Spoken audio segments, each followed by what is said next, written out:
Okay, here we go. So welcome everybody to practice 5, create order. This is one of my favorite ones because it feels so concrete, and when you get a piece of this done, it's just such a good feeling. So let's just dive in and see what we're going to learn today. And welcome to everybody. It looks like we have almost everybody on the call today, so that's fantastic. That's great. Here we go. Oh, and Liz is not on the call today. She's on vacation this week, and so she's not on the call today, but still, if you do have a problem, she has her phone next to her, and she is a tech whiz, as we all know. So if you have any kind of technical problem, you can still call her at 339-788-7088. That's at the bottom of the screen right there. Okay, so let's get started. So what are our goals for today in Create Order? First, we're going to explore the importance of order in getting healthy and how creating a little order can make a difference. We're going to go over just some examples of how it can help you get healthier. And then we're all going to have an opportunity to review our own relationship to order and what role it plays or doesn't play in our life. And then we're going to take a stab at reorganizing one routine or one system in our life that can make our healing work easier, to really concretely apply this stuff to us. Okay? And as always, remember to grab the course workbook that I sent you earlier today, so you have that to write on, your calendar, your journal if you want them, and a place to write down any questions that come up. It's always nice to write those down during the talk, so that during the Q&A time you can just pull them right out. So I always like to start with this quote here. It says, it's by Rabbi Shlomo Volbe, who was a leader of the Musar movement in the Jewish tradition in the mid-1900s, late 1900s. In the 20th century, correct. And the Musar movement is a movement to use Torah, to use Jewish Bible study to develop our own sort of new personal growth and ethical growth, refine our personal character traits through Torah study and through personal introspection. And so he was a leader in this movement. And so he was talking about order. And he said, picture a pearl necklace with a small clasp. Which is more essential, the clasp or the pearls? At first glance, the pearls are more essential, of course. But without the clasp, all the pearls would scatter, and all that would be left is the chain. Thus, the clasp seems more essential. A person is like a collection of pearls. He or she is full of potential, talents, character traits, and virtues. Seder, which is the Hebrew word for order, is similar to the clasp on the necklace.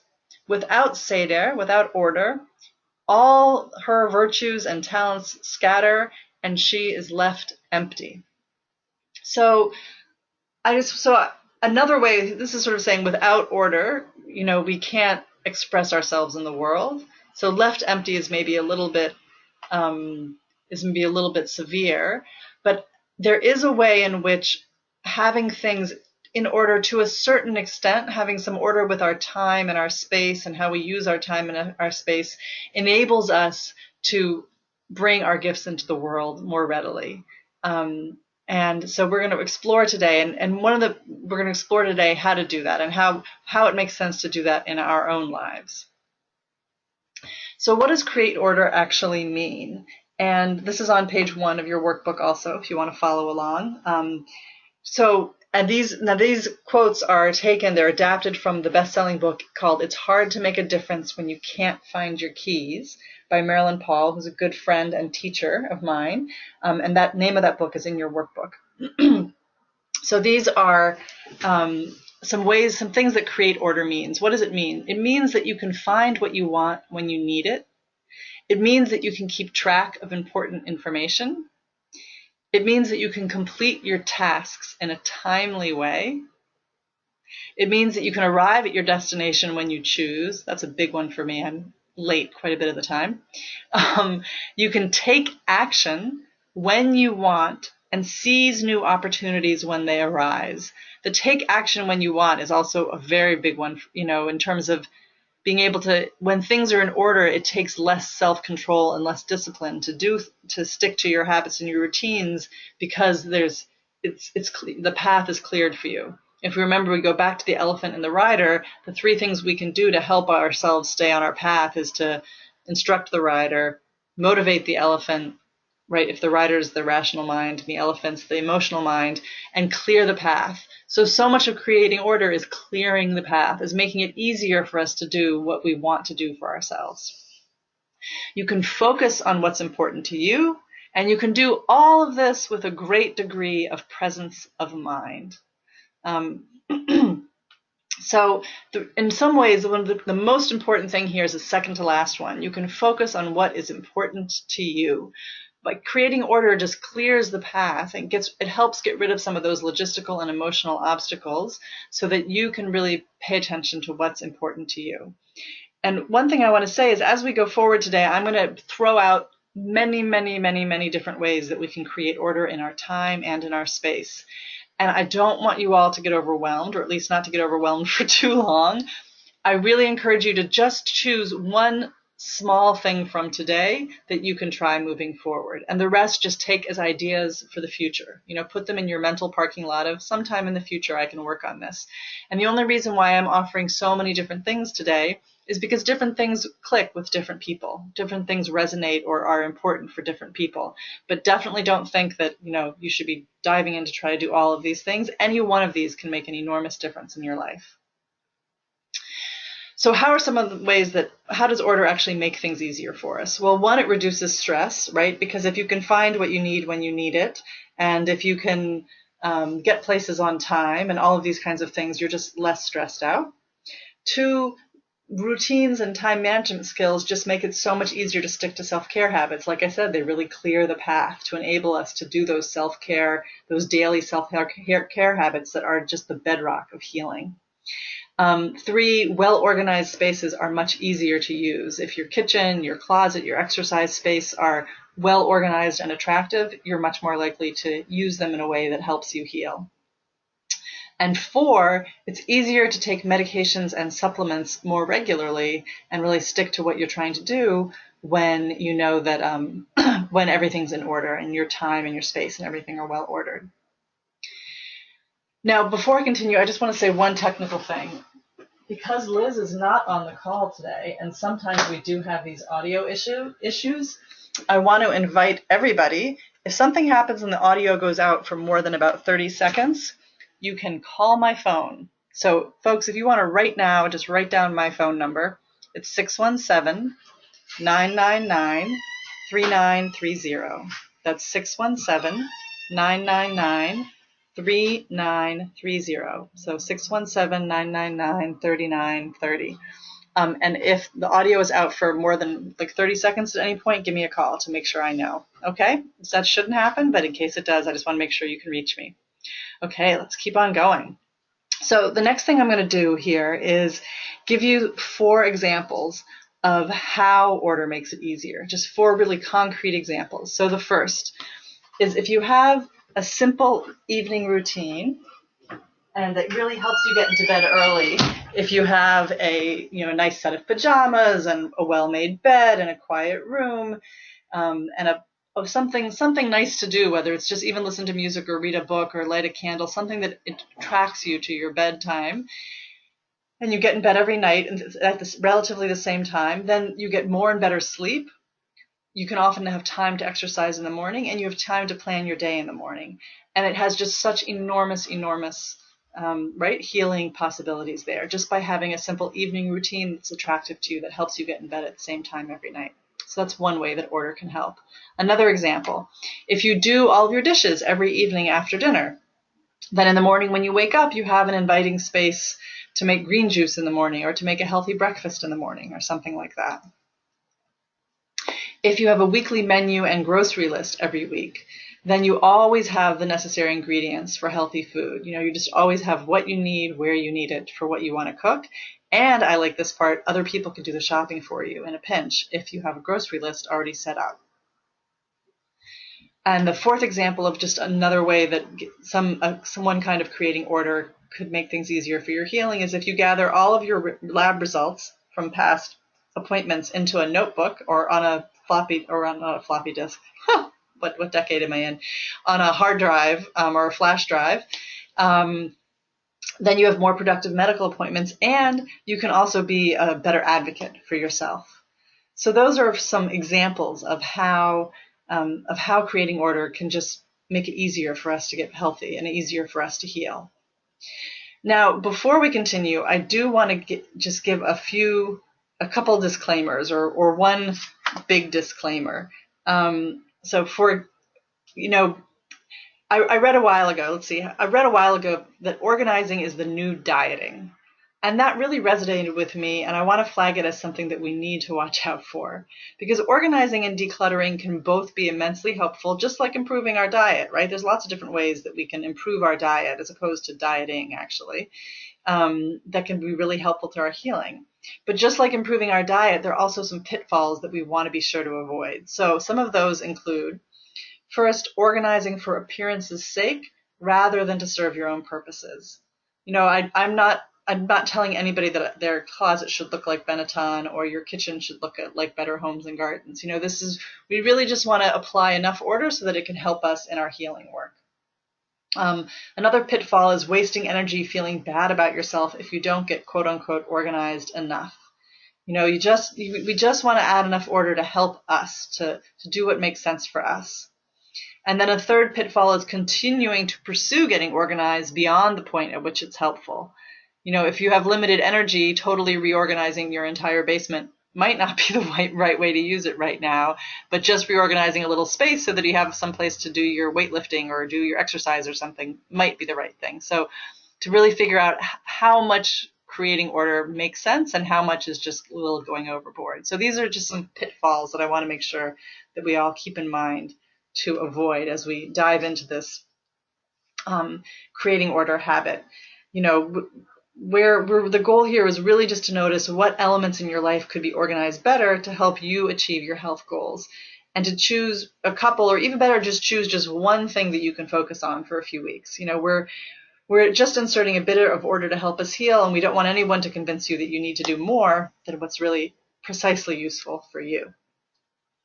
So speaking of you, the next thing we're going to do is explore your relationship to order. How does order play a role or not play a role in your life?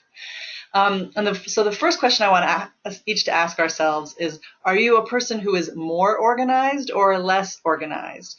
And there's a pretty easy way to answer that question. If you're online and you can see the pictures, does your desk look a little more like the desk on the left or a little more like the desk on the right? I will tell you that my desk at the moment looks like something in between, but my desk can very easily look like the desk on the right. I, by nature, am a much less organized person. I have 3 sisters-in-law, and all of them are more organized people. So I'm in close relationship with people who were sort of born organized. But we all have different relationships to order in our life. And so I just want to think a little bit, each of you think a little bit, are you more organized or less organized? And then on page, let's see, what page are we on in the workbook? On page 3 in your workbook.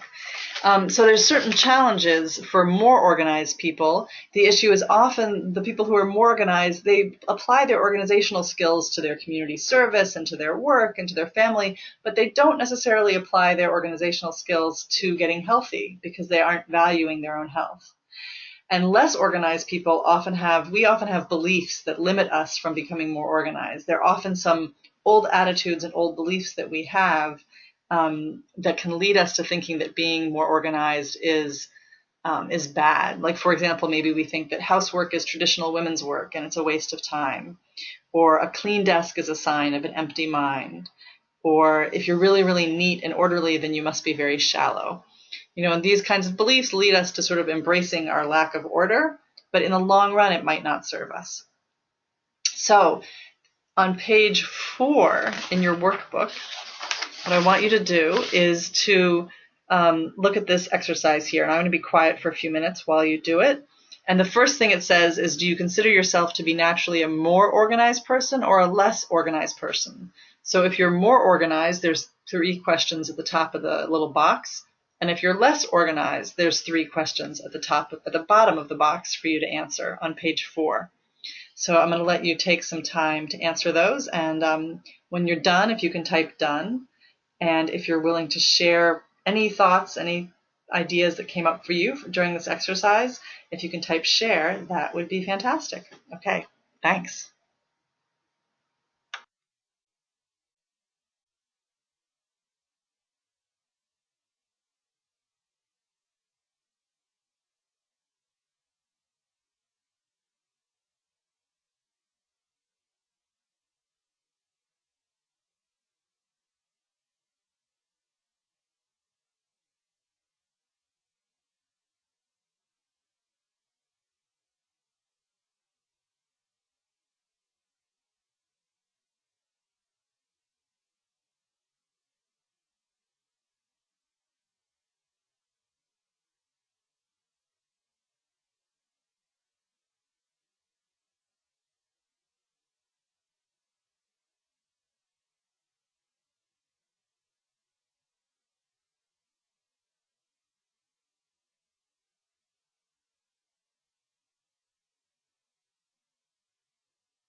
Okay, it looks like a couple people are done. I'm just going to give it about 1 more minute and then I'll invite folks to share. And it's always great for us to get to hear from each other. So if you're willing to share anything that came up for you in this exercise, we would love to hear just any thought that came up or was interesting to you.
Okay, great. So let's see. Krista, I'm going to unmute you. Where are you? Here you go. Hi, Krista. So what would you like to share? Well, I discovered I'm like a Prius. I'm a hybrid. That's great. In some areas of my life, like related to work, I'm incredibly organized. Mm-hmm. In fact, I have a reputation. Some people have started calling me the time Nazi, which is a Mm. terrible name. But Okay. meetings start on time, meetings end on time. My agenda is organized. So when it comes to my work life, I'm incredibly organized. When it comes to self-care or my personal life, I am less organized. Mm-hmm. And where I have my sitting area where I read and study and do my personal things, it is cluttered with books and things like that. And so I looked at that and well, what is it? What is that about? And, it comes down to that lack of self-worth again. That Mm-hmm. work is more important than I am. Mm-hmm. Being at that meeting, organizing the meeting, giving it, whatever it is, that's more important than Krista taking care of Krista is. Right, right. And I need to build that in, so that my self-care and Krista becomes as important as it is to do my work. Right, right. And I told you on Facebook about that the Panda Planner. Yeah, It is yeah. really helping me because it's got the space all in one place every day to plan better how I'm going to take care of me as well as my work. And so it's helping me bridge that already. So for me, it really is just learning to start applying that same level of energy to my personal organization and health needs as I do to my work. That's fantastic. Yeah, and I think that's true for a lot of people. I think sometimes, especially for women, but I think for men also, sometimes things where other people are seeing the product.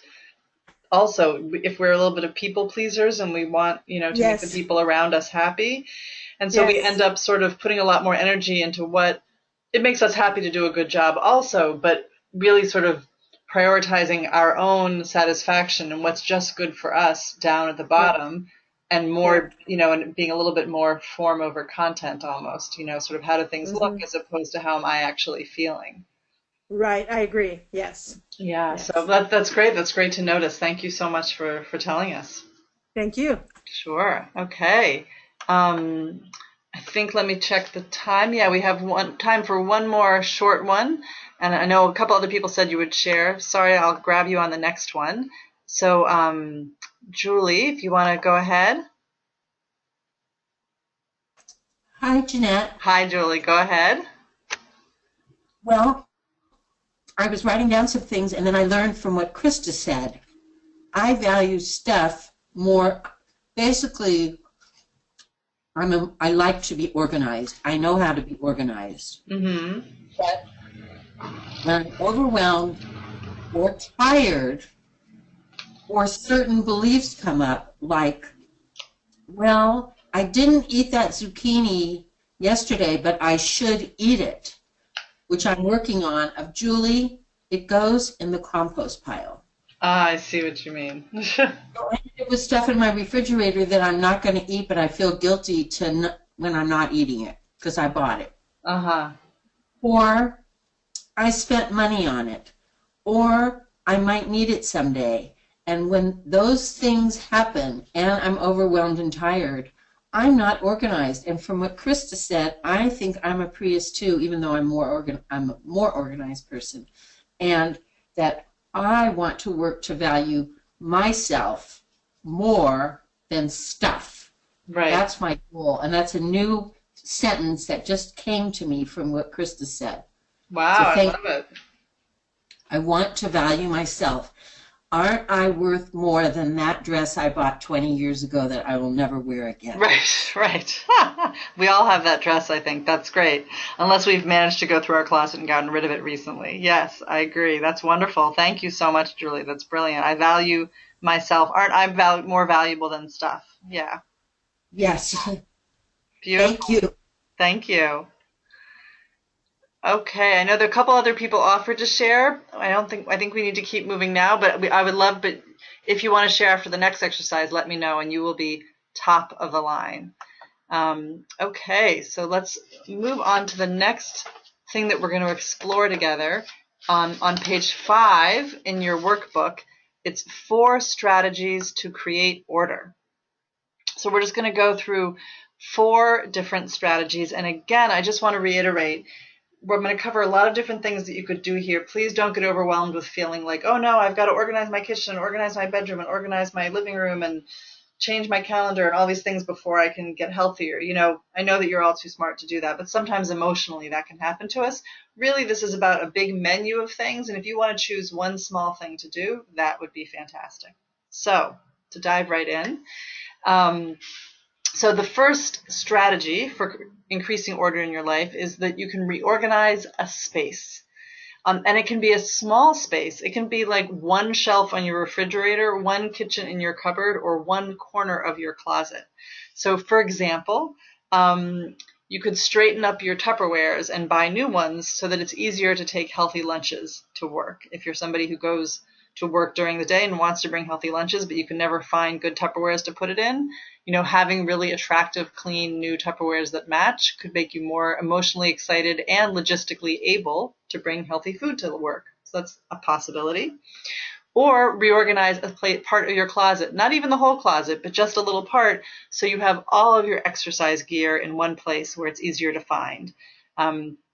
You know, I think you've all heard my story of how I tried to do restorative yoga every day when I was very sick, and I was never able to do it until finally I realized that I had my yoga mat was in one place, my little timer was in another place, the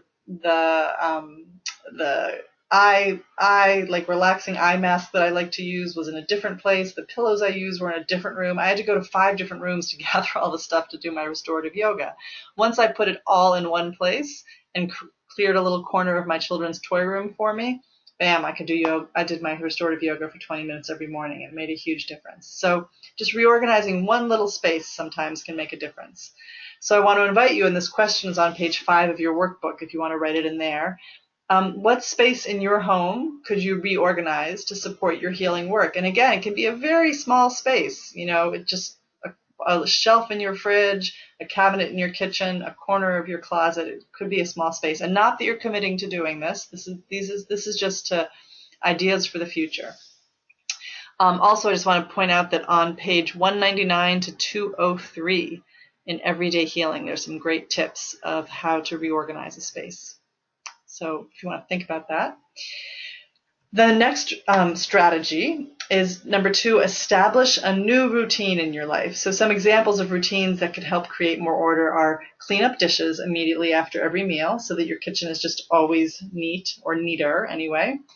Or take 20 minutes each morning after you wake up to plan your whole day so that you know when you're going to get what done and when you're going to have relaxed time and fun time and when you're going to do your self-care.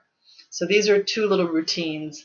There's lots of other kinds of routines, but those are 2 examples of routines. Then there's, morning routines, evening routines, routines of taking certain supplements before meals or after meals or with brushing your teeth. There's all kinds of possible routines that could help keep you healthy and help you on your healing work. So I want to invite you just take 30 seconds and think about, is there a particular new routine that you could establish to support your healing work? Is there anything that you've been thinking of that, if I did this every day at this time, or if I did this 3 times a week or something pretty regularly, it would really make a difference. So just jot that down and again, not that you're committing to it, but just an idea for the future. Number 3 is to create a new system. Now, a system is similar to a routine. The only thing, in my mind, it's a little bit different because it usually involves more setup. By that, I mean, for example, one new system that I just worked on this week with Nancy in my accountability partnership is getting groceries delivered once per week. And it's not just a routine. It is also a routine that if once you start doing it, but it's sort of a system that you need to set in place in advance. You need to go on to the online website and sign yourself up and choose your groceries and learn how to do it all. And it's a whole system, or create a pre-planned weekly dinner menu. So you have maybe a document in your computer and you fill in the dinner menu and then you create an associated grocery list for the grocery shopping. Those are 2 systems. Another system could be you could have a system with a friend that you, at the beginning of every week, you plan, okay, when are we going to take walks together? Or when we look at our calendar together and say, when can we go to the gym together this week? There's all kinds of things that we can have in our life that are sort of systems that repeat themselves that help us stay healthy. So is there any system like that you could think of that you could establish to support your healing work? And again, you can jot this down on page 5. And there's some more ideas about this on pages 203 and 204 in Everyday Healing if you want to look into this later on. And again, remember, we're not committing to any of these. These are just things to get our creative juices flowing. And the last thing, a strategy for creating order is delegating things to other people. I personally love this one when you can do it. You can't always do it, but when you can, it's really lovely. And Julie was just giving us an example of that before the session started during the pre-party about how she got some help with some things, and it makes an enormous difference. So you could ask a partner, a child, a friend, or roommate to take something over. Or you could hire a neighborhood teenager to do some laundry, juicing, or easy cooking, or taking care of the pets, or lawn mowing, or whatever it is to make your life a little bit easier, if that's an option for you. So I want to invite you for a moment to think about what's something you could maybe delegate to someone else. What is something that you do on a regular basis that maybe somebody else in your household could do for you, or you can maybe ask someone else to do it. And there might not be anything. There isn't always something, but sometimes there is.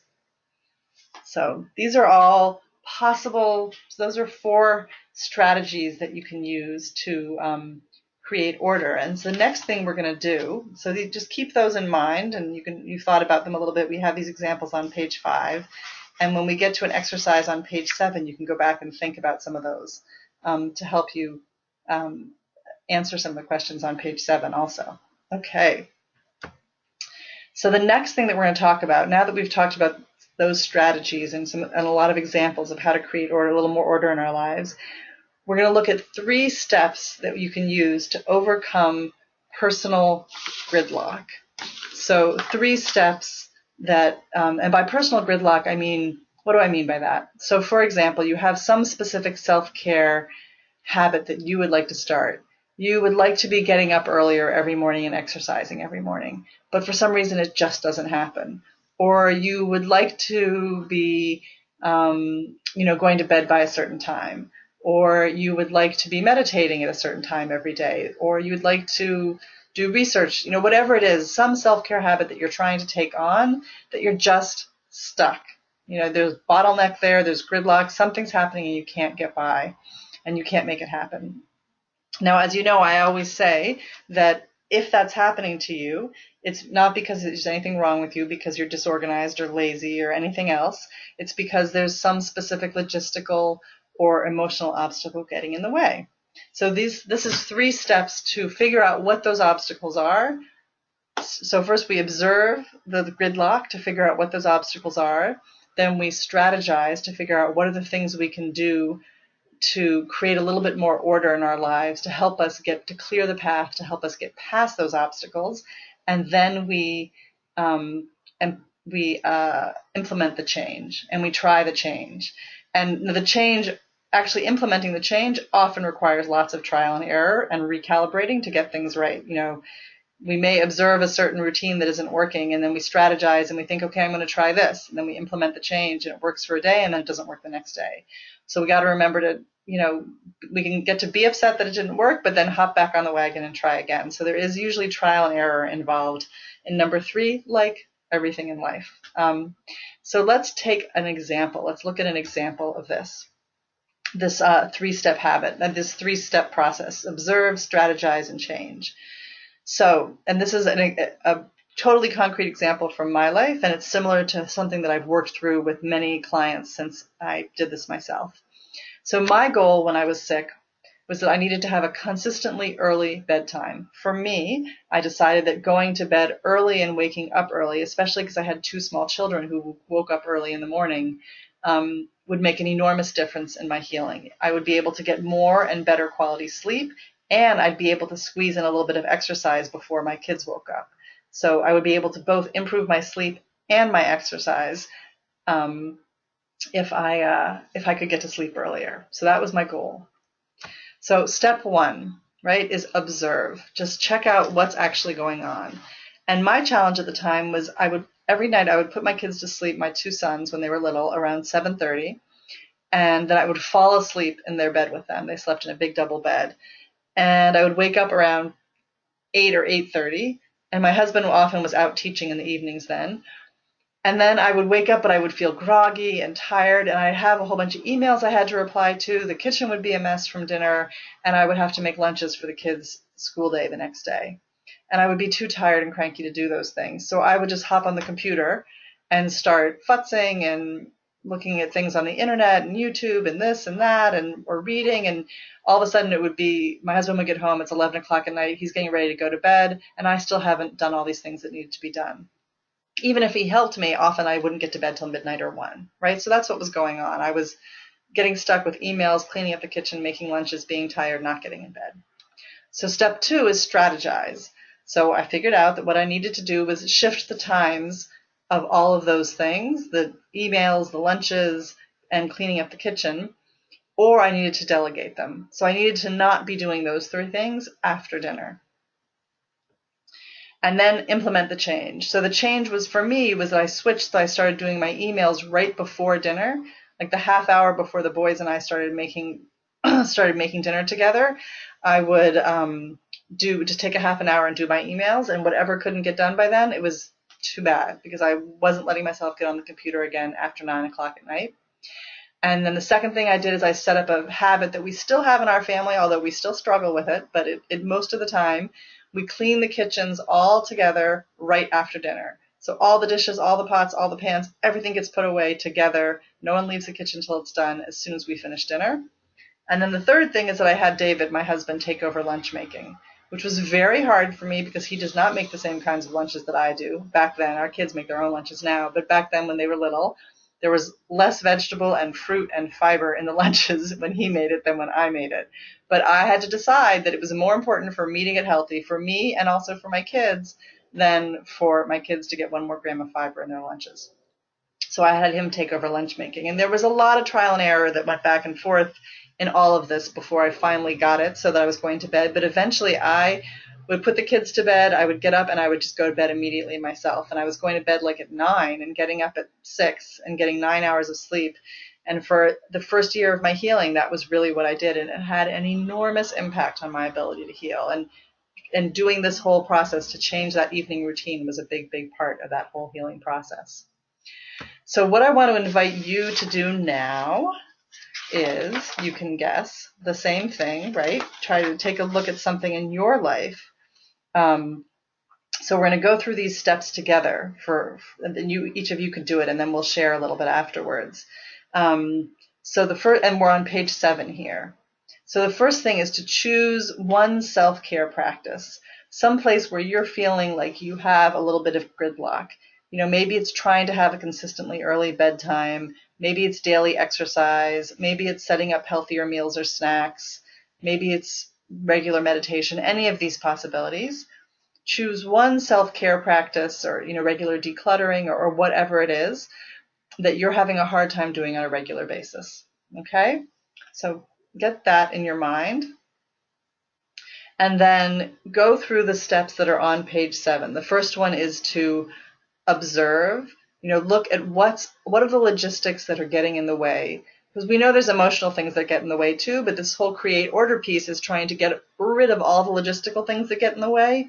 So then all we have to do is deal with the emotional piece, and we're more likely to be able to do it.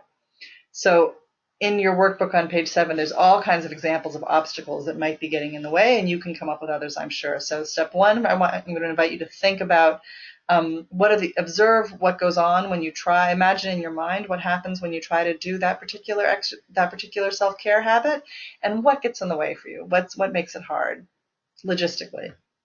And then step 2, strategize. There's 4 questions on page 7.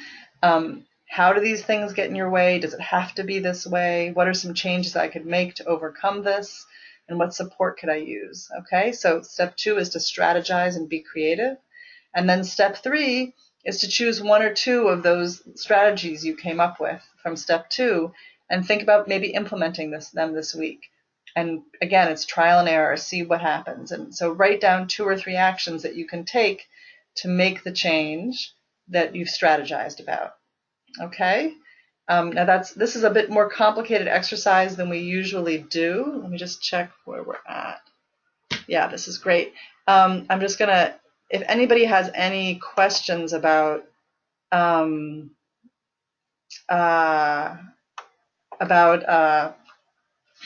anybody has any other questions about how to do this exercise, or if you're confused, or if anything I've said has been complicated, let me know. But it's a great exercise. It's a good chance to get to just really sort of analyze what are some ways that I could apply these creating order strategies. And you can also go back and look at the creating order strategies that we have on page 5, reorganizing a space, establishing a routine, creating a system, delegating, and seeing if any of those things could help you in this strategize section, okay? So I am going to be quiet for, a while right now while you have a chance to go through this process for one of wherever you're feeling stuck. And if you can, as always, type in done when you're done, and type in share if you're willing to share. Okay, great.